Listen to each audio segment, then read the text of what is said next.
Forward TV. The world is thinking.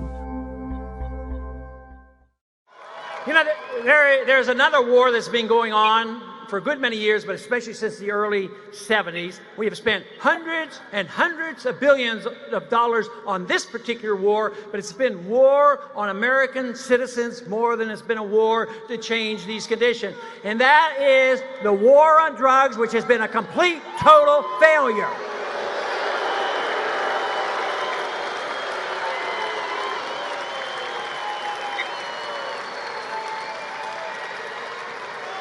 The war on drugs has led us to a condition where the states pass laws that say that if you happen to be ill, you are sick, you're getting chemotherapy, you have AIDS, and you get benefit by smoking marijuana, and the law permits you to do it, which should be permissible in a republic. No, the federal government actually arrests sick people in the name of compassionate conservatism and putting people in prison.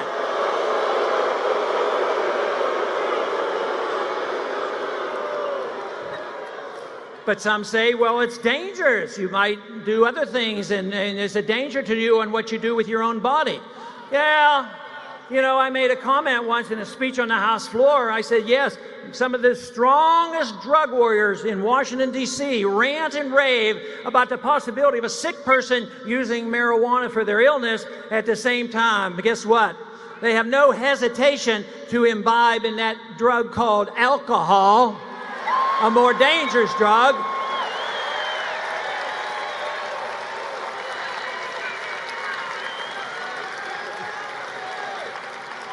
But the drug war has caused us to do so many foolish things. Not only it's a violation of freedom of choice and taking your own risk, it violates the concept of states' rights and state legislation, but it also has done something rather weird in many ways. This whole idea, and it's only recent, it's in the lifetime of many of us here.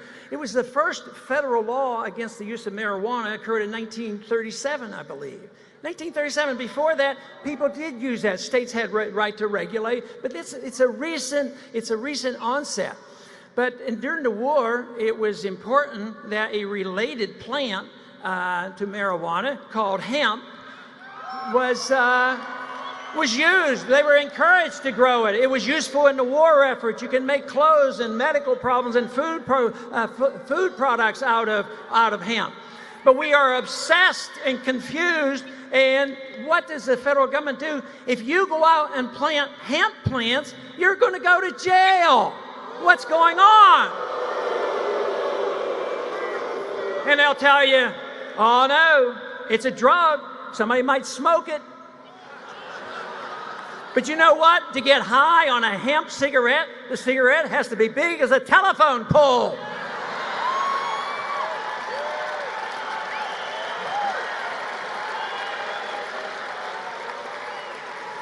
This is a very, very serious issue. And the last thing I ever want to leave anybody with is that I think drugs are safe. I think drugs are very dangerous. I think illegal drugs, the ones that are currently illegal, are very, very dangerous, and we should be very cautious about it. But I also, as a physician, recognize of the great danger of prescription drugs.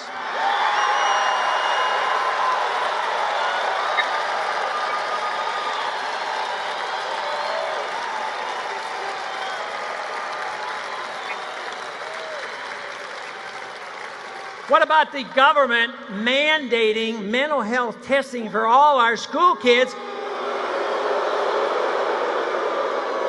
And when they run these pilot programs, they find that 10% of our students really need help with these psychotropic drugs. That's the kind of drug regulation that we need. We need to stop that.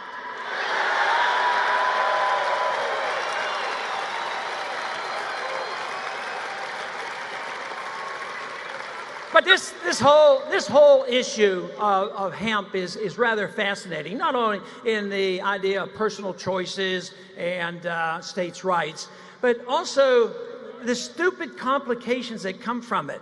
So what do? We talk about our energy problems, and we do because the government's too much involved.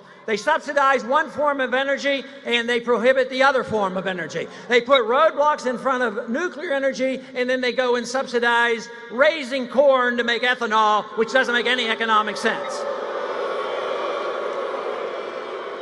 Now, the Brazilians know how to make ethanol from sugarcane, and they can actually sell us ethanol made in Brazil cheaper than we can make it from corn in this country. But what happened?